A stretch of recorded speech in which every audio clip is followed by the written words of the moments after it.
Hello student, today we are going to start a new chapter of 12th NCERT and this is Microbes in Human Welfare. As the name indicates, this chapter is basically associated with the use of microbes for human welfare. Means microbe का human के betterment में, human के अच्छे कामों में use. ये chapter एक छोटा सा चैप्टर है आपके सिलेबस का. इस चैप्टर में माइक्रोब्स के अलग अलग तरह के यूजेस दे रखे हैं. वैसे देखा जाए तो माइक्रोब्स को लेकर के पूरी एक यूनिट है हमारे पास 12th में और उसके नेगेटिव एस्पेक्ट भी दिए हैं और पॉजिटिव एस्पेक्ट भी दिए हैं. नेगेटिव एस्पेक्ट्स में माइक्रोब्स से होने वाली डिजीजेस बताई गई हैं जो आप ह्यूमन हेल्थ एंड डिजीज़ और इनमें पढ़ते हैं. ठीक है, ये जो चैप्टर है ये मेनली पॉजिटिव एस्पेक्ट पर फोकस करता है. मतलब माइक्रोब्स ऐसा नहीं कि हमारे लिए सिर्फ डिजीज़ कॉज करते हों या हार्मफुल ही होते हों, ऐसा नहीं है. माइक्रोब्स कई सारे हमारे लिए बेनिफिशियल भी हैं. माइक्रोब्स कई अच्छे प्रोडक्ट बनाते हैं जिनको ह्यूमन यूज़ करता है, चाहे वो फूड प्रोडक्ट हो, चाहे वो इंडस्ट्रियल प्रोडक्ट हो या और भी कई तरह की चीज़ें. इस चैप्टर में माइक्रोब्स के ह्यूमन के वेलफेयर के लिए जो भी एप्लीकेशंस हैं उनको लाकर इकट्ठा किया गया है. तो ये चैप्टर एक तरह से एक कंबाइंड चैप्टर है जो अलग अलग फील्ड में जहाँ भी माइक्रोब के यूज़ हैं और वो ह्यूमन के बेटरमेंट के लिए हैं उनको कंबाइन किया गया है. वैसे ये चैप्टर एनसीईआरटी में आप देखेंगे बहुत छोटा सा चैप्टर है. इस चैप्टर में माइक्रोब्स की एप्लीकेशंस हैं कि माइक्रोब्स हम क्या क्या चीज़ें बना रहे हैं, क्या कहाँ काम हमारे काम आ रहे हैं.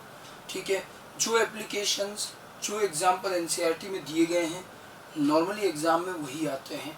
ठीक है, बहुत छोटा सा चैप्टर है, आराम से. और इसमें कई सारी चीज़ें ऐसी जो जनरल साइंस की चीज़ें जो हमने पहले भी लोअर क्लासेस में पढ़ी हैं और इधर उधर दूसरे टॉपिक में भी पढ़ते हैं, उन सबको एक जगह इकट्ठा किया है. तो आप देखेंगे यहाँ पर बहुत बेसिक सिंपल चीज़ें हैं जिनमें से कई चीज़ें हम वैसे भी जानते हैं. ठीक है, एग्ज़ाम पॉइंट ऑफ व्यू से भी अच्छा चैप्टर है. अक्सर इसमें से 2 क्वेश्चन 3 क्वेश्चन तक आ जाते हैं. अगर हम इस साल की बात करें तो 2 क्वेश्चन थे, लास्ट ईयर तो 3 क्वेश्चन थे. मतलब इनमें से क्वेश्चन आते हैं और डायरेक्ट एनसीईआरटी से क्वेश्चन आते हैं. इस चैप्टर को आप देखेंगे, आप उसको आराम से मिनिमम 1 आवर में आराम से पूरा कभी भी रिवाइज कर सकते हैं. So quite useful chapter. ठीक है, एक नॉलेजेबल चैप्टर है, एक general knowledge general science based chapter है माइक्रोब्स इन ह्यूमन वेलफेयर. कि माइक्रोब्स का ह्यूमन के अलग अलग फील्ड में क्या क्या वेलफेयर वर्क हो सकते हैं उनको यहाँ पर इंडिकेट किया गया है. बहुत ज़्यादा डिटेल्ड मैकेनिज्म नहीं है, केवल एक लिस्टिंग है, एग्जाम्पल्स हैं. ठीक है, अब इसमें हम देखें, अगर इस चैप्टर में थोड़ा सा आगे बढ़ें तो इनिशियली इंट्रोडक्शन में हमें यही बताया गया है कि माइक्रोब्स जो है ऐसे ऑर्गेनिज्म हैं, मैक्रोब्स या मैक्रोफाइट्स या मैक्रोस्कोपिक जो ऑर्गेनिज्म हैं जिसमें हम बड़े ऑर्गेनिज्म आते हैं वो अर्थ पर हर जगह हैं, लेकिन उससे भी ज़्यादा डाइवर्सिफाइड है माइक्रोब्स. माइक्रोब्स लगभग हर हैबिटेट में मिल जाते हैं, हर तरह की कंडीशन में मिल जाते हैं, ऐसी जगहों पर भी मिल जाते हैं जहाँ नॉर्मली किसी तरह की लाइफ का इमेजिन करना भी मुश्किल है. तो ये एडवर्स से एडवर्स कंडीशन में भी मिल जाते हैं. ठीक है, ये यूज़फुल भी हैं, ये हार्मफुल भी हैं, ये डिजीज़ भी कॉज करते हैं, तो यूज़फुल प्रोडक्ट भी बनाते हैं. एक जनरल चीज़ दे रखी है एनसीईआरटी में, आपको एक पेज पर अलग अलग तरह के माइक्रोब्स के फोटोग्राफ भी दे रखे होंगे. ठीक है, सो माइक्रोब्स बेसिकली जो हम चीज़ इसमें कहना चाह रहे हैं कि beside macroscopic plants and animal, macroscopic मतलब जो बड़े ऑर्गेनिज्म हैं प्लांट्स और एनिमल्स, उनके अलावा microbes are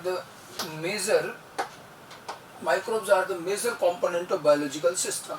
no doubt microbes biological system का एक और मेजर कंपोनेंट है जो भले हमें दिखाई नहीं देते हों लेकिन ये भी बहुत सारे होते हैं, बल्कि ये ज़्यादा डाइवर्सिफाइड है, अलग अलग हर जगहों पर मिल जाते हैं.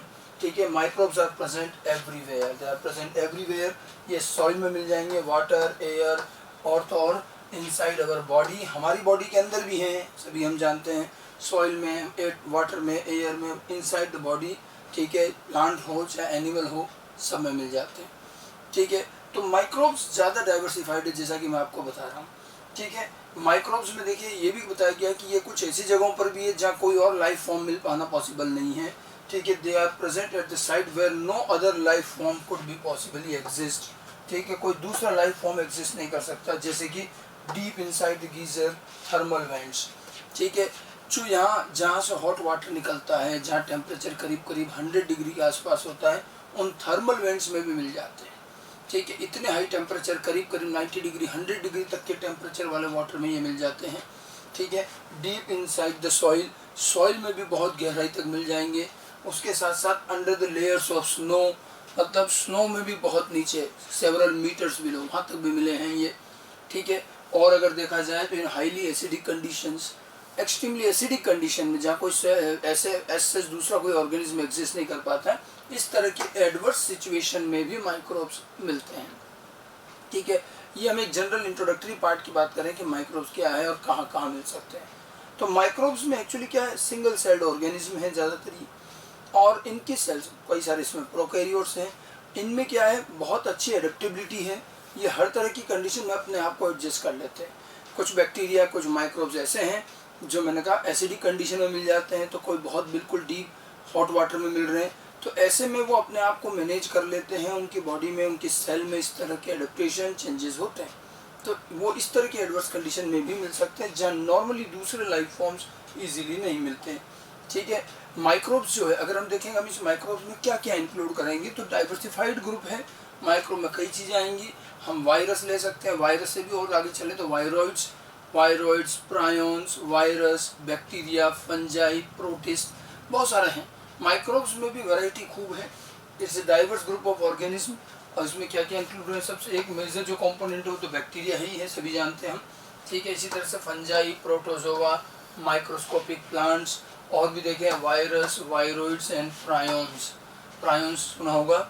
वायरस जो होता है उसमें एक प्रोटीन का कवर और एक न्यूक्लिक एसिड होता है, ठीक है। अब अगर इन दोनों को अलग अलग कर दो तो जो केवल न्यूक्लिक एसिड भी एज एन इन्फेक्शियस ऑर्गेनिज्म काम करता है, ओनली न्यूक्लिक एसिड, वो वायरॉइड्स होता है। और केवल प्रोटीन भी इन्फेक्शियस होता है और वो प्रायोन्स कहा जाता है। इन्फेक्शियस प्रोटीनेशियस इन्फेक्शियस एजेंट होते हैं, ये सब के सब माइक्रोब्स में ही इंक्लूड होते हैं। तो माइक्रोब्स में हज़ारों वैरायटी है, बहुत अलग अलग तरह के माइक्रोब्स हैं। आज भी हम सारे माइक्रोब्स और उनकी सारी स्पीशीज़ को डिस्कवर या आइडेंटिफाई नहीं कर पाए हैं, बहुत तरह, क्योंकि ये दिखाई नहीं देते। माइक्रोस्कोप में नज़र आएंगे, टिश्यू कल्चर या कल्चर मीडियम पर जब आप ग्रो करोगे तो कॉलोनीज़ के फॉर्म में ग्रो होते हैं कल्चर मीडियम में, तो और इनको आइडेंटिफाई करना इतना आसान काम नहीं है माइक्रोस्कोप में, और डिफरेंट करेक्टर से इनको पहचाना जा सकता है, ठीक है। अब जो मैंने आपको कहा कि डिजीज़ कॉजिंग और हार्मफुल तो है, लेकिन कई यूजफुल पार्ट भी है इसका। While microbes are the causal agent of most of the infectious diseases, obviously बात है, कई सारी इन्फेक्शियस डिजीज मिलती हैं। They are also useful to human beings in many important process, कई सारे प्रोसेस में ये ह्यूमन के लिए यूजफुल भी है। अब ये कौन कौन से प्रोसेस, किन किन हिस्सों में, किन किन डिपार्टमेंट्स में माइक्रोब्स हमारे लिए यूजफुल होंगे, हमारे इस चैप्टर में हम वेलफेयर की बात कर रहे हैं, तो आज हम इसमें डिजीज़ की बात नहीं करेंगे। माइक्रोब्स हमारे लिए हार्मफुल कहाँ है, क्या नुकसान कर रहे हैं, उस पर बात नहीं करेंगे, वो हम डिजीज़ वगैरह के चैप्टर में पढ़ते हैं। ये जो चैप्टर है ये माइक्रोब्स के ह्यूमन के पॉजिटिव पार्ट पर बात कर रहा है। हमें इस चैप्टर में माइक्रोब्स के ह्यूमन के लिए वेलफेयर के अलग अलग 6 एप्लीकेशंस दिए हैं, और इनका आपस में कोई लेना देना नहीं। 6 अलग अलग हिस्से हैं इस चैप्टर के, जिसमें हमने कहा कि माइक्रोब्स हमारे लिए कहाँ कहाँ यूजफुल हो सकता है।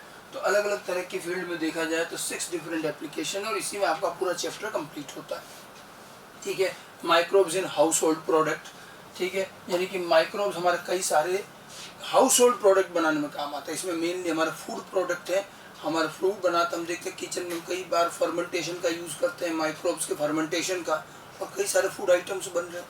तो food household product, food product बनाने में माइक्रोब्स का बेनिफिशियल यूज़ है ये। Then microbes in industrial product, microbe कई सारे इंडस्ट्रियल प्रोडक्ट, लार्ज स्केल पर इंडस्ट्रीज़ में भी ये यूज़ होते हैं और कई इंपॉर्टेंट प्रोडक्ट बनाते हैं, उनके भी कुछ एग्जाम्पल लेंगे हम यहाँ पर। Then microbes in sewage waste water treatment, sewage treatment, waste water treatment, जो ऑर्गेनिक वेस्ट या जो ह्यूमन डोमेस्टिक वेस्ट जो सीवेज होता है वेस्ट वाटर, उसके ट्रीटमेंट में भी माइक्रोब्स का रोल है, ये बिल्कुल अलग एप्लीकेशन है और ये भी बहुत अच्छे से यूज़ किया जाता है। Then microbes in production of biogas, microbe का एक और एप्लीकेशन है कि माइक्रोबियल एक्टिविटी से हम बायोगैस बना सकते हैं, जो एक तरह का फ्यूल है हमारे लिए, ठीक है। Microbes as a bio control agent, ये एग्रीकल्चरल एप्लीकेशन है। एग्रीकल्चर में जो हम पेस्टिसाइड यूज़ करते हैं, जो टॉक्सिक केमिकल होते हैं, उसकी बजाय आजकल हम माइक्रोबियल हेल्प से बायो पेस्टिसाइड बना सकते हैं। माइक्रोब्स को यूज़ कर सकते हैं टू कंट्रोल अवर पेस्ट, और इसी को हम बायो कंट्रोल एजेंट कहते हैं। इनके भी एग्जांपल लेंगे। And microbes as a bio fertilizer, ये भी एग्रीकल्चरल एप्लीकेशन है। केमिकल फर्टिलाइजर की जगह बायो फर्टिलाइजर यूज़ करेंगे तो ये नेचुरली ज़्यादा अच्छा रहेगा।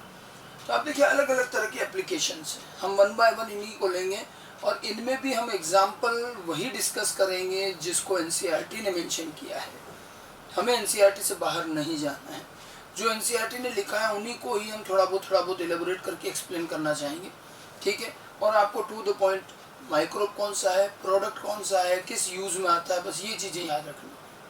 अब हम सबसे पहले लेते हैं microbes in house hold product. देखा जाए तो एंशियंट टाइम से hundreds and thousands of year ago की हम बात करें तो ह्यूमन ने अपने कई तरह की फूड प्रोडक्ट बनाने में माइक्रोब्स का तो बहुत पहले से यूज़ करना शुरू किया है।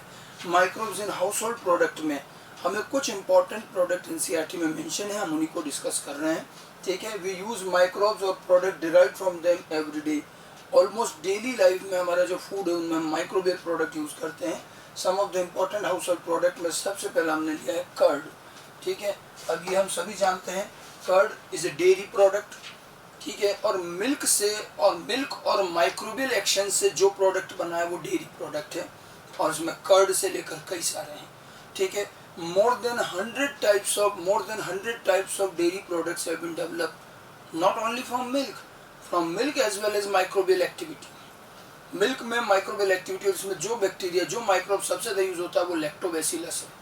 ये बैक्टीरिया जो है मिल्क में ग्रो करता है और लैक्टिक एसिड प्रोड्यूस करता है, मिल्क शुगर यूज़ करता है लैक्टोज, और उसका फर्मेंटेशन करके लैक्टिक एसिड बनाता है, ठीक है। इस फर्मेंटेशन के से कई सारी चीज़ें बनती हैं, मिल्क के कई तरह के प्रोडक्ट बन सकते हैं, उनमें से हम कुछ एक लेंगे। Curd is one of the simplest and oldest milk product जो लगभग हर घरों में बनाया जाता है। हम घरों में जो कर्ड बनाते हैं उसमें हमारा जो प्रोसेस है नॉर्मल ट्रेडिशनल प्रोसेस होता है कि हम पुराना थोड़ा सा कर्ड रखते हैं जिसको हम इनोकुलम कहते हैं, और मिल्क लेते हैं, हल्का सा गर्म रखते हैं और उसमें कर्ड डाल दिया जाता है। कॉमन लैंग्वेज में हम इसको जामुन भी कहते हैं, इनोकुलम कहते हैं साइंस की लैंग्वेज में। हमने वो जो थोड़ा सा पुराना कर्ड डाला है उसमें हमने बैक्टीरिया डाले हैं, और उस फ्रेश मिल्क में हल्का सा वार्म रखिए 40 डिग्री के आसपास, बैक्टीरिया के लिए सबसे सूटेबल टेम्परेचर होता है ग्रो करने में, हम उसमें मिला करके रख देते हैं, ठीक है। कुछ घंटों में हमें उसमें कर्ड बना हुआ दिखाई देगा। एक्चुअली क्या है, बैक्टीरिया उस मिल्क के अंदर ग्रो करता है, हमें थोड़ी सी इसकी साइंस समझ में आनी चाहिए। कर्ड क्या है, बैक्टीरिया जब आपने मिल्क में ऐड किए, इंडस्ट्रीज में भी बड़े बड़े लार्ज स्केल पर कर्ड बनता है, आजकल मार्केट में पैक्ड फूड आते हैं उसमें कर्ड भी आता है डेयरी प्रोडक्ट्स में, ठीक है। तो लार्ज स्केल पर इंडस्ट्री में भी बनता है, घरों में भी बनता है, ठीक है। बैक्टीरिया जब ऐड किए जाते हैं तो बैक्टीरिया क्या करता है, मिल्क शुगर का फर्मेंटेशन करेगा तो लैक्टिक एसिड बनता है।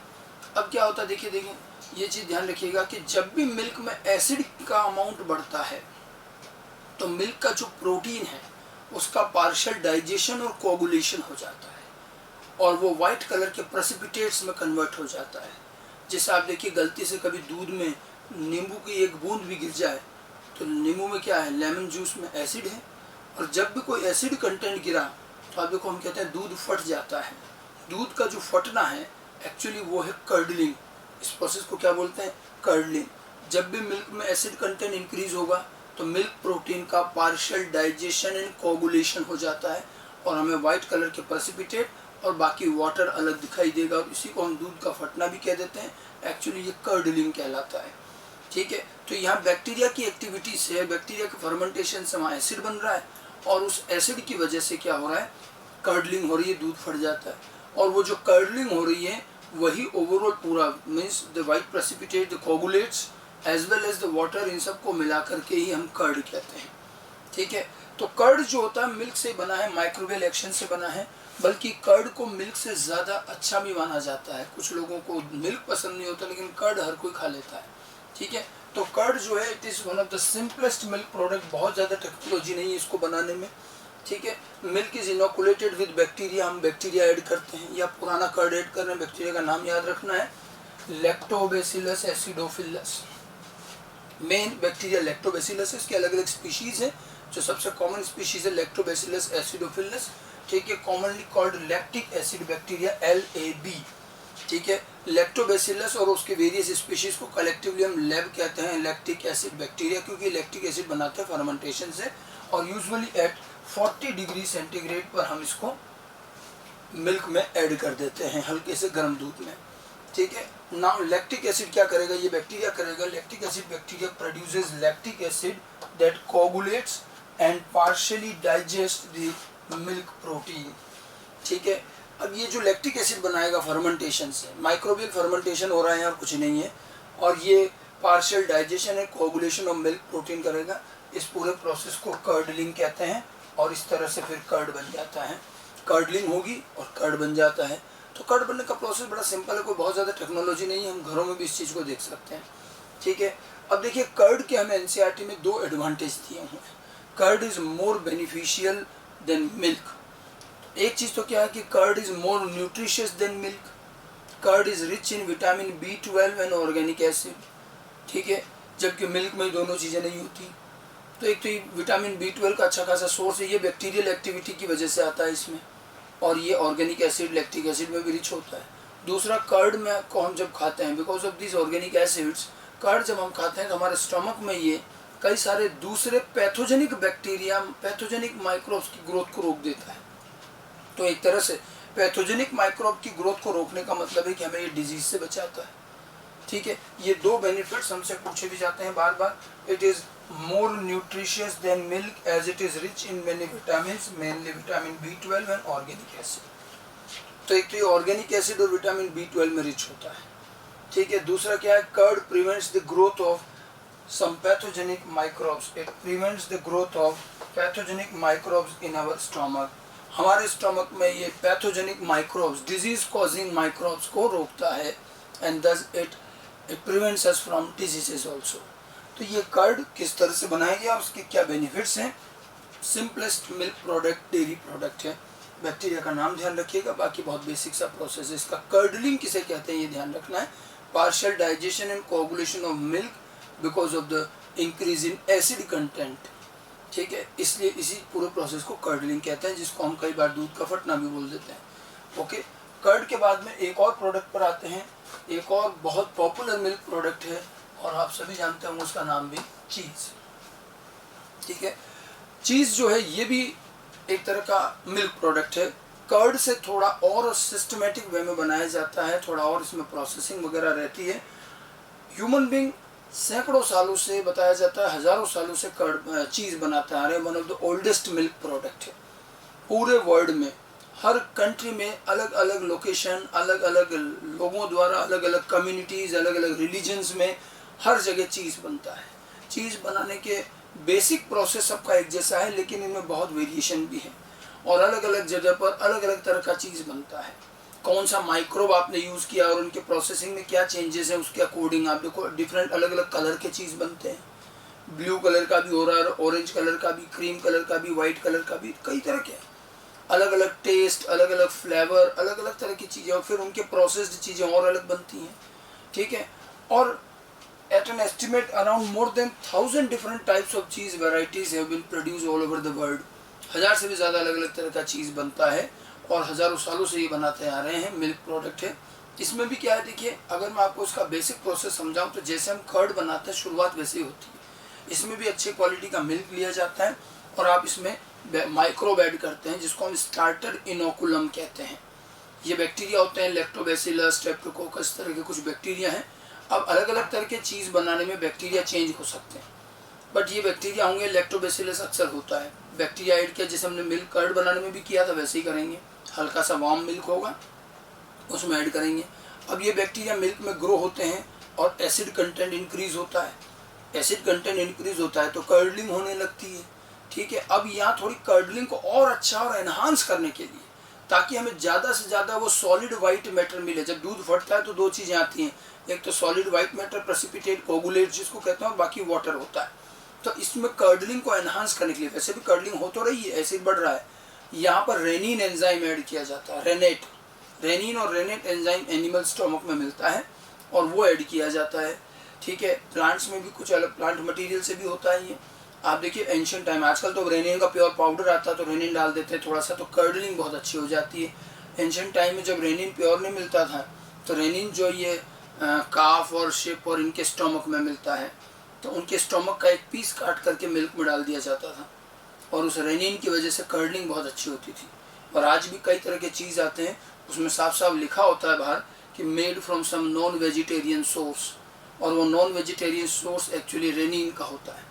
वैसे वेजिटेरियन सोर्स भी है, जो आप ये पीपल का पेड़ और बरगद के पेड़ में आप देखो पत्ती तोड़ोगे तो वाइट मिल्क निकलता है, इसको भी यूज़ कर सकते हैं, वो प्लांट सोर्स है, ठीक है। तो ये रेनिन ऐड करने से क्या होता है, कर्डलिंग बहुत अच्छी हो जाती है। अब अच्छा खासा सॉलिड वाइट मैटर आ गया। अब हम क्या करते हैं, इसको सेपरेट कर लेते हैं। सॉलिड वाइट मैटर अलग कर लिया, लिक्विड वाटर अलग कर लिया, उसको वे बोलते हैं, WHEY वे।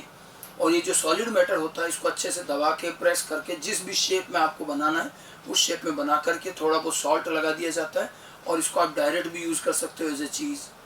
अगर हम कोई चेंज नहीं करके डायरेक्ट यूज़ कर रहे हैं तो ये अनप्रोसेस्ड चीज़ है, अनराइपन्ड चीज़ भी कहा जाता है, ठीक है। लेकिन कभी कभी क्या करते हैं, ये जो वाइट मैटर आया इसके अंदर दोबारा फिर कुछ माइक्रोब ऐड करते हैं, कुछ बैक्टीरिया, कुछ फंजाई, और ये अलग अलग तरह के हैं, और इनको फिर कुछ दिनों के लिए रख देते हैं, कुछ घंटों के लिए, कुछ दिनों के लिए। अब ये अब जो दोबारा हमने माइक्रोब ऐड किए उस वाइट मैटर में, माइक्रोब उसमें भी ग्रो होता है, और इससे हमें अलग अलग तरह के चीज़ मिलते हैं, कलर भी चेंज हो जाता है, टेस्ट, फ्लेवर, टेक्सचर, ये सब चेंज हो जाते हैं, ठीक है। तो इस तरह से अलग अलग तरह के चीज़ बनते हैं। और ये जो प्रोसेसिंग है, जो हमने माइक्रोब मिला के रखा है, इसको बोलते हैं राइपनिंग, और राइपनिंग से ही चीज़ के अंदर वेराइटी डेवलप होती है। अब कुछ चीज़ ऐसे हैं जो कुछ घंटों की राइपनिंग से बन जाते हैं, कुछ में कई दिन लगते हैं, कुछ चीज़ तो वर्ल्ड में ऐसे भी हैं जो एक एक डेढ़ साल की राइपनिंग के बाद बनते हैं और बहुत कॉस्टली होते हैं, ठीक है। 16 मंथ 15 मंथ की राइपनिंग होती है, मतलब माइक्रो मिला कर उनको पड़ा रखा जाता है, और तब अलग अलग तरह की वैरायटी की चीज़ बनते हैं। तो चीज़ में बनाने में 2 बार माइक्रोब ऐड हो रहा है। एक बार तो शुरू में माइक्रोब ऐड हुआ जो कर्डलिंग करने के लिए डाला हमने, जैसे कर्ड में भी डाला था, और एक फिर लास्ट में माइक्रोब होता है राइपनिंग के लिए, और तब जाकर के चीज़ बनता है। और उसमें भी फिर उसके मॉइस्चर कंटेंट के बेस पर कि वाटर कितना रखा जा रहा है, कुछ होते हैं जो सॉफ्ट चीज़ होते हैं, कुछ सेमी हार्ड चीज़ होते हैं, और कुछ हार्ड चीज़ भी होते हैं। तो चीज़ का अपना एक पूरा प्रोसेस है। आप देखो बाजार में आपको चीज़ के अलग अलग प्रोसेस वैरायटी मिल जाएगी, उसकी स्लाइस मिलती है, स्प्रेड मिलता है, बहुत सारी चीज़ें, उसको किसी भी फॉर्म में लाया जा सकता है। सॉफ्ट चीज़ होगा तो बिल्कुल स्प्रेड के फॉर्म में आ जाता है, बाकी हार्ड चीज़ भी होते हैं। तो चीज़ के बारे में समराइज वे में मैंने कुछ बातें यहाँ पर मेंशन कर रखी है, वो ध्यान रखनी है कि क्या बेसिक प्रोसेस है। It is one of the oldest food item which is in which the microbes are used. बहुत पुराने टाइम से हम चीज़ बनाते आ रहे हैं, ठीक है। इसको अगर हम डिफाइन करें तो it is pressed and flavoured milk curd. वास्तव में देखा जाए तो चीज़ होता क्या है, pressed and flavoured milk curd. आप मिल्क में कर्डलिंग करेंगे, जो आपका वाइट मैटर कोगुलेट्स आए उसको प्रेस करके तो यूज़ कर रहे हैं, ठीक है। अब इसमें करते क्या है, ब्रीफ में देखिए। Milk is inoculated with bacteria which brings about curdling. कुछ बैक्टीरिया ऐड करेंगे जो लैक्टोबैसिलस, स्ट्रेप्टोकोकस के अलग अलग स्पीशीज हो सकती हैं, ये कर्डलिंग करेंगे, ठीक है। आफ्टर कर्डलिंग, जब कर्डलिंग हो जाएगी, इसी में हम रेनिन भी ऐड करते हैं ताकि कर्डलिंग और अच्छी हो जाए, ठीक है। कर्डलिंग के बाद क्या होगा, solid white matter is separated from liquid whey. जो लिक्विड वाटर होता है उसको वे बोलते हैं, जो वेस्ट मटेरियल निकलता है। इसमें भी थोड़ा बहुत लैक्टिक एसिड होता है, सॉरी लैक्टोज शुगर रहता है, और ये जो लैक्टोज शुगर इसके अंदर, ये बात की ज़्यादातर तो वाटर होता है, थोड़ा बहुत लैक्टोज शुगर भी होगा, मिल्क शुगर, और इस वे से लैक्टिक एसिड बनाते हैं फर्मेंटेशन करके। ये एक बाई प्रोडक्ट होता है, चीज़ इंडस्ट्री में लैक्टिक एसिड भी बनता है, वो उस वे से बनता है। वो वैसे तो वो वाटर उसको फेंक दिया जाता है, कई बार इससे भी लैक्टिक एसिड बना सकते हो, थोड़ा बहुत लैक्टोज होता है उसमें। बाकी मेन चीज़ है ये सॉलिड वाइट मैटर, ये हमारे काम आएगा, इससे चीज़ बनता है। अब इसका एक तरीका तो ये कि this white matter is pressed and salted. इसको प्रेस करके सॉल्ट वगैरह लगा लिया और उसको डायरेक्ट यूज़ कर सकते हैं। दिस इज कॉल्ड अनराइपन्ड चीज़ और रॉ चीज़। इसको क्या बोलते हैं, अनराइपन्ड या रॉ चीज़। घरों में भी चीज़ बनता है। घरों में क्या करते हैं, लेमन जूस यूज़ करते हैं, थोड़ा सा नींबू का जूस डाला, दूध फट जाता है, और फिर वही वाइट मैटर को प्रेस करके चीज़ बनाते हैं। उसी तरह से ये अनराइपन्ड चीज़, लेकिन ये कम काम आता है। बाजार में ज़्यादातर जो हमें चीज़ मिलता है वो राइपन्ड चीज़ होता है। अदरवाइज वाइट मैटर, दूसरा तरीका क्या है, white matter is mixed with different bacteria और फंजाई। वाइट मैटर अलग अलग कई तरह के बैक्टीरिया और फंजाई के साथ मिक्स कर दिया जाता है। It is placed for some time, ठीक है। अब ये माइक्रोब्स जो है इसमें ग्रो होते हैं, और इस प्रोसेस को हम राइपनिंग कहते हैं। The microbes brings about ripening. तो राइपनिंग की जाती है चीज़ की, माइक्रोब मिलाकर रख दिया जाता है, ड्यूरेशन वेरिएबल हो सकता है। Ripening of cheese, and this type of cheese is called ripened cheese, ठीक है। राइपन्ड चीज़ हमें ज़्यादा मिलता है जिसमें माइक्रोब्स की राइपनिंग की जाती है, और जो चीज़ की अलग अलग वैरायटी है वो सब इस राइपनिंग से आती है। कलर, टेक्सचर, फ्लेवर में जो चेंज आता है। Different varieties of cheese are known by their characteristic colour, texture, flavour, taste, ठीक है। The specificity of cheese is determined by the type of microbes used for ripening.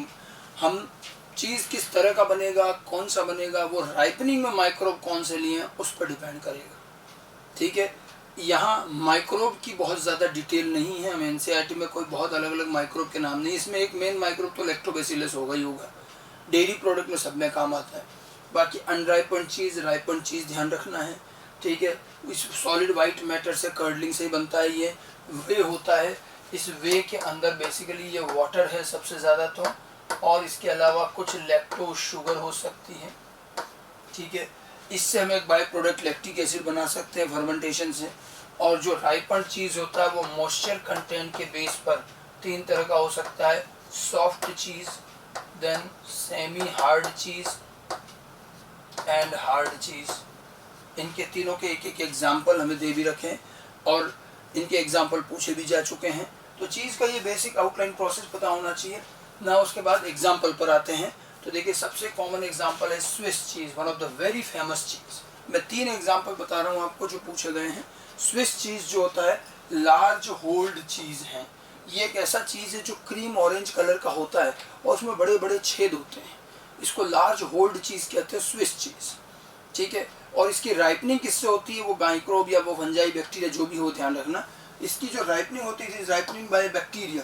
Bacteria भी कौन सा, नाम याद रखिएगा, प्रोपियोनी बैक्टीरियम शर्मानी। प्रोपियोनी बैक्टीरियम शर्मानी, ये जो बैक्टीरिया है इसकी राइपनिंग होती है। स्विस चीज़ बनाते समय क्या करते हैं, वो जो वाइट मैटर मिलता है उसमें ये बैक्टीरिया मिलाकर रख दिया जाता है। ठीक है, आपने इस तरह का चीज़ डेफिनेटली सबने देखा होगा। अगर आपने cartoon show Tom and Jerry देखा है, ऑब्वियसली बात है सबने देखा होगा, तो उसमें जो बार बार चीज़ दिखाया जाता है, कई बार आप देखेंगे तो वो बड़े बड़े होल वाला जो चीज़ होता है वो होता है स्विस चीज़। चीज़ की ये बहुत फेमस वैरायटी है। इसमें होल्स की वजह से ये बड़ा अच्छा लगता है और अलग ही तरह का दिखता है। होल्स कहाँ से आते हैं, इस पर भी क्वेश्चन आ चुका है। एक्चुअली जब इस प्रोपियोनी बैक्टीरियम शर्मनाई को जब हम मिलाते हैं, ठीक है, इसकी जब राइपनिंग होती है तो ये बैक्टीरिया क्या करता है, ये बहुत एक्सेस में CO2 प्रोड्यूस करता है। It produces excessive CO2। ठीक है, एक्सेसिव CO2 ड्यूरिंग राइपनिंग। तो राइपनिंग के टाइम ये एक्सेसिव CO2 प्रोड्यूस करता है और ये CO2 जब उस चीज़ में से निकलती है तो इस CO2 की वजह से जब ये रिलीज होती है, व्हेन इट रिलीजेस फ्रॉम चीज़, तो जब ये चीज़ से रिलीज होगी तो ये क्या करती है, होल्स बना देती हैं। It creates large holes. तो इसमें फिर बड़े बड़े होल्स बन जाते हैं। ठीक है, लार्ज होल्ड चीज़ कहते हैं।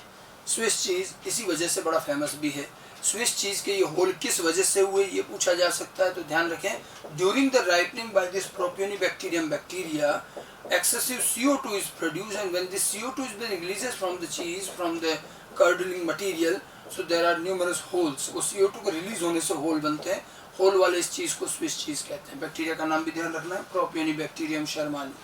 ठीक है, दूसरा एक और है रोक्यूफोर्ड चीज़। रोक्यूफोर्ड चीज़ एक फंजाई से इसकी राइपनिंग होती है। पेनिसिलियम रोक्यूफोर्टाई फंजाई से बनता है रोक्यूफोर्ड चीज़। और इसी तरह से कैमेम्बर्ट चीज़, तीनों बड़े फेमस चीज़ हैं। और ये एक और फंजाई पेनिसिलियम कैमेम्बर्टाई से बनता है। ये दोनों फंजाई से राइपनिंग हो रही है, ये बैक्टीरिया से हो रही है। तो माइक्रोब है, किसी में बैक्टीरिया, किसी में फंजाई, अलग अलग तरह की चीज़ बनेगी। ठीक है, मॉइस्चर कंटेंट, वाटर कंटेंट के बेस पर जैसा मैंने आपको बताया, चीज़ जो है 3 तरह के होंगे। एक तो हो जाएगा सॉफ्ट चीज़, एक सेमी हार्ड चीज़ और एक हार्ड चीज़। सॉफ्ट चीज़ में वाटर जो है 50 to 80% वाटर रहता है, तो ये काफ़ी सॉफ्ट होता है, स्प्रेड की तरह रहता है। ठीक है, कैमेम्बर्ट चीज़ इसी सॉफ्ट चीज़ का एग्जाम्पल है। मैंने इसलिए 3 एग्जाम्पल है, 3 कैटेगरी के हैं। ठीक है, देन सेमी हार्ड में 45% के आसपास वाटर रहता है। रोक्यूफोर्ड चीज़ जो है सेमी हार्ड चीज़ का एग्जाम्पल है। और हार्ड चीज़ जो कि ज़्यादा काम आते हैं, 40% से भी कम वाटर होता है। Swiss cheese belongs to the hard cheese category.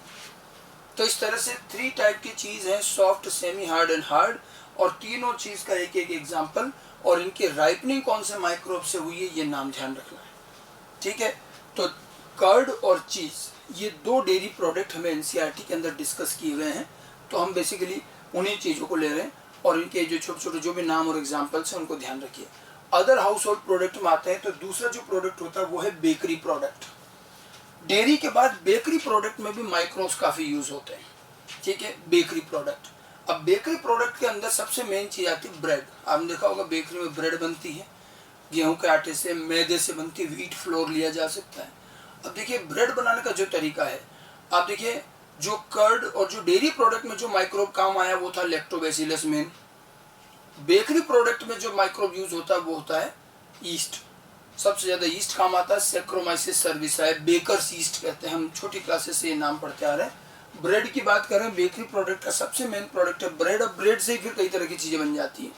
इसमें करते क्या है, व्हीट फ्लोर, गेहूं का आटा या मैदा लिया जाता है, और जैसे हम रोटी बनाने के लिए आटा गूंदते हैं, नीडिंग कहते हैं, नीडिंग ऑफ व्हीट फ्लोर, तो वैसे आटा गूंदा जाता है। और जब आटा गूंदा जा रहा होता है उसी दौरान इसमें ड्राई ईस्ट का पाउडर मिला देते हैं, बेकर्स ईस्ट ऐड कर देते हैं और आटा गूंद लेते हैं रोटी की तरह। अभी जो गीले आटे का पूरा लंप होता है इसको बोलते हैं डॉ, इसको बोला जाता है डॉ। ठीक है, ये किचन टर्मिनोलॉजी है, डॉ कहा जाता है। अब इस गीले आटे को कुछ देर के लिए हम रख देते हैं, ये जो गीले आटे का लंप बना है डॉ, इसको रख देते हैं। तो आप देखो आपने क्या कर रखा है, व्हीट फ्लोर है मतलब स्टार्च है, उसमें आपने ईस्ट ऐड किया और वाटर मिला दिया है। अब ये स्टार्च ये ईस्ट की सेल्स उस व्हीट फ्लोर में स्टार्च में ग्रो होती है और वो स्टार्च को यूज करती है, फर्मेंटेशन करती है। लैक्टोबैसिलस जब फर्मेंटेशन करता है तो वो एसिडिक फर्मेंटेशन करता है, लैक्टिक एसिड बनाता है। ईस्ट जो है वो एल्कोहलिक फर्मेंटेशन करता है, पता होना चाहिए। तो जब ईस्ट फर्मेंटेशन करता है तो इथाइल अल्कोहल बनेगा और CO2 बनेगी। तो जब आप उस आटे में उस ईस्ट को मिलाकर आपने रख दिया, थोड़ी देर बाद आप देखेंगे वो आटा फूल जाता है और अलग सा एक पफ्ड अप अपीयरेंस दिखाई देता है। ठीक है, और वो स्वेलिंग ऑफ डॉ हो जाता है, जिसको लेवनिंग कहते हैं। एक्चुअली उसमें CO2 और अल्कोहल जो बन रहा है वो इकट्ठा हो रहा है तो फूल जाता है। अब फिर हम उसको क्या करते हैं, उसको सेकते हैं। बेकरी में इसको बेक किया जाता है, हीट किया जाता है। जब इसको हीट करेंगे तो इस आटे में जितनी CO2 और अल्कोहल है वो सारा इवोपरेट हो जाता है। और जैसे ये इवोपरेट होता है तो पूरा जो आपका जो डॉ का जो लंप था वो पूरा पोरस हो जाएगा। अब उसमें से जब CO2 वो इवोपरेट होंगी, निकलेंगी, तो पूरा का पूरा ये आटा पोरस बन जाता है, स्पॉन्जी ब्रेड की तरह, और उसकी स्लाइस कट कर लेते हैं, ये ब्रेड बन गई। तो ब्रेड बनाने का एक बेसिक प्रोसेस हम छोटी क्लासेस में भी पढ़ते हैं, वही चीजें हैं। ठीक है, माइक्रोब्स कौन सा यूज हुआ क्या है, देखिए ब्रेड इज प्रिपेयर्ड फ्रॉम डॉ, डॉ से प्रिपेयर होता है। डॉ कैसे बनता है, by kneading wheat flour with baker's yeast. Wheat flour में बेकर्स ईस्ट मिलाकर जो गीला आटा गूंदा जाता है उसी को डॉ कहते हैं। बेकर्स ईस्ट का नाम ध्यान रखना है, सैक्रोमाइसिस सर्विसाई, बेकर्स ईस्ट। ठीक है, baker's yeast brings about the fermentation of wheat flour. अब ये क्या करेगा, फर्मेंटेशन ऑफ व्हीट फ्लोर होगा एंड डॉ स्वेल्स, और ये डॉ फूल जाता है। इस फर्मेंटेशन से इसके फूलने के इस प्रोसेस को लिवनिंग कहते हैं। टर्मिनोलॉजी ध्यान रखनी, डॉ, लिवनिंग। ठीक है, और यहाँ क्या होता है, यहाँ कुछ एंजाइम सिक्रीट होते हैं। It is caused by the secretion of 3 enzyme, amylase, maltase and zymase by yeast. तो ये फर्मेंटेशन भी करते हैं, स्टार्च का डाइजेशन भी करते हैं, अमाइलेज वगैरह ये क्या स्टार्च का डाइजेशन भी कर रहे हैं, जाइमेज वगैरह फर्मेंटेशन कर रहे हैं, और इससे अल्कोहल और CO2 बनती है। The puffed up appearance of dough, जो लेवनिंग हम कहते हैं, puffed up appearance of dough is due to the production of accumulation of CO2 and ethyl alcohol, production and accumulation of CO2 and ethyl alcohol during fermentation. तो ये फूल जाता है। ठीक है, व्हेन डॉ इज बेक्ड, जब इसकी बेकिंग की जाती है, CO2 gas along with ethyl alcohol evaporates making bread porous and soft। ठीक है, इससे ब्रेड जो है सॉफ्ट और पोरस बन जाती है। बहुत सिंपल सा प्रोसेस है, और हम वैसे भी खैर लोअर क्लास में चीज़ें जानते हैं। बेकरी प्रोडक्ट और भी जो भी हैं उनमें हम बेकर्स ईस्ट बहुत बार यूज़ करते हैं। माइक्रोब का एक और यूजफुल प्रोडक्ट है, एक तो बैक्टीरिया का dairy product, fermentation product, curd, cheese वगैरह, और ये ब्रेड, और ब्रेड से ही रिलेटेड और भी बेकरी प्रोडक्ट ना। उसके बाद में कुछ और भी प्रोडक्ट के हमें नाम लिखे हुए हैं NCERT के अंदर। ठीक है, जैसे एक दिया डोसा एंड इडली। अब डोसा, इडली ये जो है आप जानते हैं ये हमारे साउथ इंडियन डिशेज हैं, और साउथ इंडियन डिशेज ज़्यादातर जो है फर्मेंटेशन से बनती है, सब फर्मेंटेड फूड्स होते हैं। इसमें भी क्या है, राइस और ब्लैक ग्राम, चावल का आटा, उड़द का आटा, इस तरह से वहाँ व्हीट की जगह दूसरी राइस और ब्लैक ग्राम को मिक्स करके उसमें कुछ बैक्टीरिया मिला के और इससे डॉ बनाया जाता है। इसको भी थोड़े टाइम रखा जाता है, फर्मेंट होता है, और उसके बाद इनसे डोसा, इडली बनती है। ठीक है, तो fermented preparation of rice and black gram prepared by using bacteria like leuconostoc and streptococcus. Leuconostoc, streptococcus bacteria के फर्मेंटेशन से और राइस और ब्लैक ग्राम के आटे से, फ्लोर से ये बनता है। व्हीट फ्लोर से हमने ब्रेड बनाई, ठीक है। इस तरह के कुछ ये बेकरी प्रोडक्ट, फूड प्रोडक्ट हैं। अच्छा, एक और चीज़ हम थोड़ा सा एनसीईआरटी ने इसके बारे में मेंशन किया है, वो है टोडी। टोडी एक अलग तरह का, एक साउथ इंडिया में मिलने वाला ही एक मटेरियल है। एक्चुअली एक प्लांट प्रोडक्ट है। एक प्लांट होता है कैरियोटा अरेंस, जिसको हम टोडी पाम कहते हैं, पाम की तरह होता है। और इस पाम पे ऊपर जो इन्फ्लोरेसेंस लगता है फ्लावर का, स्पेडिक्स इन्फ्लोरेसेंस होता है। जब आप इसको ऊपर कट करते हो तो इसके अंदर एक शुगर रिच जूस भरा रहता है टोडी के इस इन्फ्लोरेसेंस में, ठीक है। इसको निकाल करके थोड़ा सा इसको निकाल करके गन्ने के जूस की तरह मीठा जूस होता है, ये पिया जा सकता है। As a refreshing sugar rich drink होता है, ठीक है। लेकिन इस टोडी के शुगर रिच जूस से माइक्रोब का यूज करके इसको फर्मेंटेशन करा के अल्कोहलिक बेवरेज बनाते हैं, जिसको भी हम टोडी, ये टोडी नाम उस अल्कोहलिक बेवरेज के लिए आता है जो बियर जैसा एक अल्कोहलिक बेवरेज बनता है। कुछ लोग हिंदी में ताड़ी भी कहते हैं, हालांकि वो थोड़ा अलग है, ये चीज अलग है, ठीक है। It is a traditional drink of some parts of south India made by fermenting sugar rich sap. ये जो शुगर रिच उसका जूस होता है उसका फर्मेंटेशन करते हैं, ठीक है। और ये पाम है कैरियोटा अरेंस, इस प्लांट को कहा जाता है टोडी पाम। टोडी पाम से जो शुगर रिच जूस मिलता है उसके फर्मेंटेशन से बनता है, ठीक है। अब जब इस शुगर रिच जूस को थोड़े टाइम के लिए आप खुला वैसे ही रख दो, जैसे हम गन्ने के जूस को भी थोड़ा रख लें, तो उसके अंदर भी एयर में ईस्ट होता है, माइक्रोब तो एयर में भी है, तो एयर में नेचुरली अकरिंग ईस्ट से भी फर्मेंटेशन होने लगता है, ठीक है। When toddy is left for few hours, थोड़ा ऐसे रख दिया गया, it undergo fermentation by naturally occurring yeast and an alcoholic beverage forms, ठीक है। तो ये उसमें अल्कोहल बनने लगता है शुगर से, अल्कोहलिक बेवरेज ईस्ट से फर्मेंटेशन कराते हैं और इसमें 3 to 5% अल्कोहल वाला बियर लाइक अल्कोहलिक बेवरेज बनता है, जिसका कॉमन नाम टोडी होता है। तो टोडी पाम से मिलने वाले शुगर रिच जूस का फर्मेंटेशन करके एक अल्कोहलिक बेवरेज बनाया जाता है, टोडी कहा जाता है, ठीक है। ये कैरियोटा अरेंस टोडी पाम का नाम भी ध्यान रखिएगा। बाकी तो ईस्ट यूज होना है यहाँ पर भी। इसके अलावा कुछ अदर फ्रूट्स में, वैसे तो खैर फर्मेंटेशन के बहुत सारे फूड हैं। एनसीईआरटी लिखती है कि माइक्रोब्स जो हैं they are also used in the formation of fermented fishes, soybean and bamboo shoots to making foods, in making foods.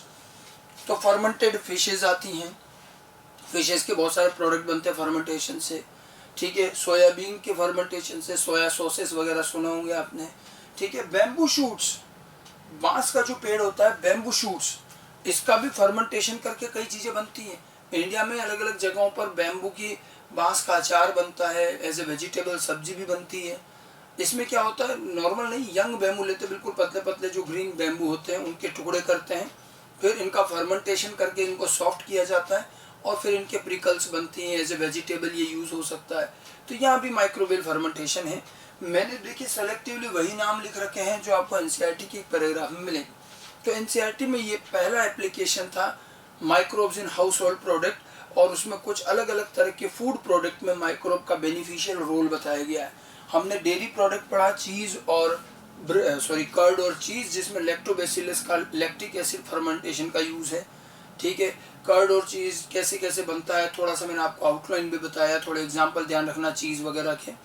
उसके बाद में बेकरी प्रोडक्ट्स दिए गए हैं, ब्रेड कैसे बनती है, ईस्ट का क्या रोल है वहाँ पर। उसके अलावा और भी फर्मेंटेड फूड्स में जैसे डोसा, इडली जैसे जो फूड बनते हैं, टोडी का जो एक अल्कोहलिक बेवरेज है, या और भी कई तरह के जो फर्मेंटेड फूड्स हैं फ्रॉम बैम्बू शूट, सोयाबीन, ये सब चीज़ें हैं। हमें एनसीईआरटी में इसके 2 पैराग्राफ दिए हैं, मैंने उन्हीं में से इन चीज़ों को एक्सप्लेन किया है आपके। तो ये हमारा पहला एप्लीकेशन था। अगर आप एनसीईआरटी में इसको देखना चाहें, एनसीईआरटी से भी आप इसको ज़रूर पढ़ लें। एनसीईआरटी के अंदर आप देखेंगे जब ये चैप्टर शुरू करते हैं, microbes in human welfare chapter 10, तो आप देखिए शुरू में तो एक जनरल माइक्रोब्स के बारे में लिख रखा है जो मैंने आपको बताया, और ये देखिए 6 एप्लीकेशंस लिखे हुए हैं यहाँ, ठीक है। और अगले पेज पर आपको ये अलग अलग तरह के माइक्रोब्स के फोटोग्राफ दे रखे हैं, बैक्टीरिया, वायरस और व्हाटएवर, उनके माइक्रोस्कोपिक फोटोग्राफ हैं। ये केवल आपको माइक्रोब को रिकॉग्नाइज कराने के, इसमें बहुत ज़्यादा कुछ पूछने जैसी बात नहीं है। उसके बाद में माइक्रोब्स का रोल यहाँ से शुरू होता है, microbes in house hold product, ठीक है। Microbes in house hold product में ये एक पैराग्राफ दे रखा है, इसमें लैक्टिक एसिड, बैक्टीरिया और कर्ड के बारे में दे रखा है। फिर उसके बाद में इसमें चीज़ और ब्रेड, टोडी और इन सब के बारे में ये 2 पैराग्राफ दिए हुए हैं, जिसमें आप इसको आराम से एक बार रीडिंग लगा सकते हैं। ठीक है, तो ये हमारा पहला एप्लीकेशन हुआ microbes in house hold product.